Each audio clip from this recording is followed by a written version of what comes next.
এই যে আমার ভোলা হ্যাঁ যে পাগল মাথা নষ্ট হ্যাঁ ও মসজিদও আর মন্দিরও মুততো না মুতবো না না না অসম্ভব। আজকে একটা ভিডিও দেখলাম হ্যাঁ গলার মধ্যে তুলসীর মালা হ্যাঁ হিন্দুর হিন্দু হিন্দু সনাতন ধর্মের লোক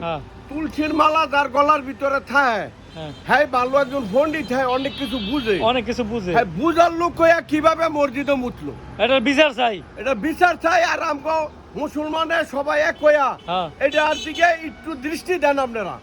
হ্যাঁ সনাতন ধর্মের লোক আমরা যদি এখন মন্দিরে গিয়ে মুতি এখন কাছে কি মূল লাগবো তাহলে হ্যাঁ কিভাবে দাঁড়ায় মুতলো মসজিদের বারিন্দার মাঝে এখনো প্রস্তাবের জায়গা আছে পায়খানার জায়গা আছে হ্যাঁ ভিতরে ঢুকতো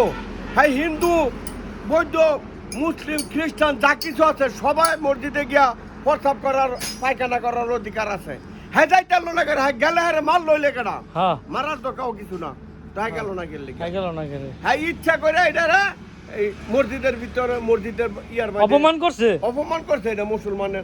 মসজিদও মুচ্ছে না মুসলমানের মোহ মুচ্ছে আপনারা এটা সবাই ফলো করেন ভিডিওটা শেয়ার করেন বেশি বেশি বিদ্যুতের গতিতে শেয়ার করেন এর বিচার হোক আমি দৃষ্টান্তমূলক শাস্তি চাই